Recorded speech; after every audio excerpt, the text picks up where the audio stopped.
आप भी अपने घर के मंदिर से आप ये पता लगा सकते हैं कि आपके घर में देवता है या नहीं है, क्योंकि आप जहां पे भी जाते हैं आपको एक ही चीज कहते हैं आपके घर में तांत्रिक क्रिया है, और फिर वो मुंह मांगा चीज मांगते हैं और आपको पता है कि फिर क्या होता है।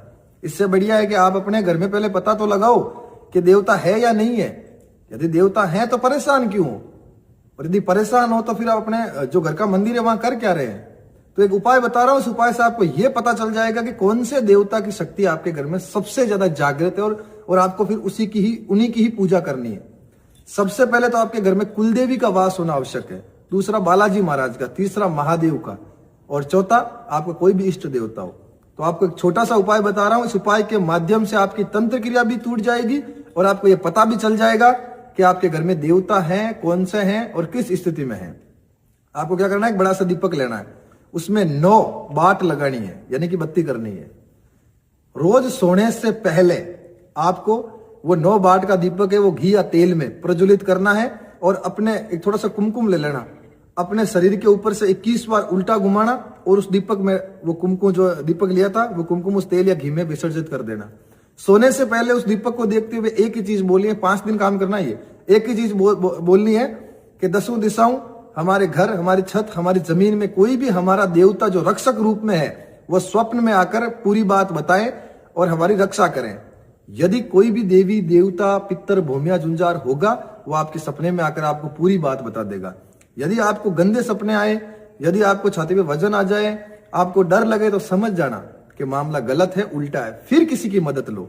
और यदि आपको ऐसा लगे कि हाँ हमारे घर में देवता एक्टिव है, तो उनके नाम की सुबह शाम कपूर से जोत जलाओ, और उनके नाम की और अगोरी बाबा के नाम की थोड़ी सी राई और थोड़ी सी उड़द अपने कमर के बांध लेने, अपने बाजू पे बांध लेना। 5 दिनों में तैयार हो जाओगे। ये याद रखना, बिना मतलब पैसे मत ठगाओ, देवता तो आपके घर में ही है, फालतू बाहर क्यों भटक रहे हो।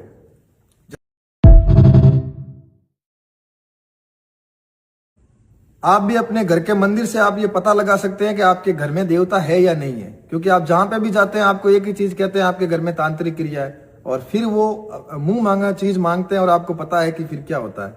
इससे बढ़िया है कि आप अपने घर में पहले पता तो लगाओ कि देवता है या नहीं है। यदि देवता है तो परेशान क्यों हो, और यदि परेशान हो तो फिर आप अपने जो घर का मंदिर है वहां कर क्या रहे हैं। तो एक उपाय बता रहा हूं, उस उपाय से आपको यह पता चल जाएगा कि कौन से देवता की शक्ति आपके घर में सबसे ज्यादा जागृत है, और आपको फिर उन्हीं की ही पूजा करनी है। सबसे पहले तो आपके घर में कुलदेवी का वास होना आवश्यक है, दूसरा बालाजी महाराज का, तीसरा महादेव का, और चौथा आपका कोई भी इष्ट देवता हो।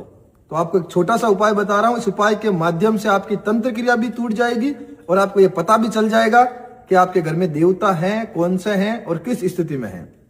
आपको क्या करना है, एक बड़ा सा दीपक लेना है, उसमें 9 बाट लगानी है, यानी कि बत्ती करनी है। रोज सोने से पहले आपको वो 9 बाट का दीपक है वो घी या तेल में प्रज्वलित करना है, और अपने एक थोड़ा सा कुमकुम ले लेना, अपने शरीर के ऊपर से 21 बार उल्टा घुमाना, और उस दीपक में वो कुमकुम जो दीपक लिया था वो कुमकुम उस तेल या घी में विसर्जित कर देना। सोने से पहले उस दीपक को देखते हुए एक ही चीज बोलिए, 5 दिन काम करना है। ये एक ही चीज बोलनी है कि 10 दिशाओं, हमारे घर, हमारी छत, हमारी जमीन में कोई भी हमारा देवता जो रक्षक रूप में है वह स्वप्न में आकर पूरी बात बताए और हमारी रक्षा करें। यदि कोई भी देवी देवता पितर भूमिया जुंजार होगा वो आपके सपने में आकर आपको पूरी बात बता देगा। यदि आपको गंदे सपने आए, यदि आपको छाती पे वजन आ जाए, आपको डर लगे, तो समझ जाना कि मामला गलत है, उल्टा है, फिर किसी की मदद लो। और यदि आपको ऐसा लगे कि हाँ हमारे घर में देवता एक्टिव है, तो उनके नाम की सुबह शाम कपूर से जोत जलाओ, और उनके नाम की और अगोरी बाबा के नाम की थोड़ी सी राई और थोड़ी सी उड़द अपने कमर के बांध लेने, अपने बाजू पे बांध लेना। 5 दिनों में तैयार हो जाओगे। ये याद रखना, बिना मतलब पैसे मत ठगाओ, देवता तो आपके घर में ही है, फालतू बाहर क्यों भटक रहे हो।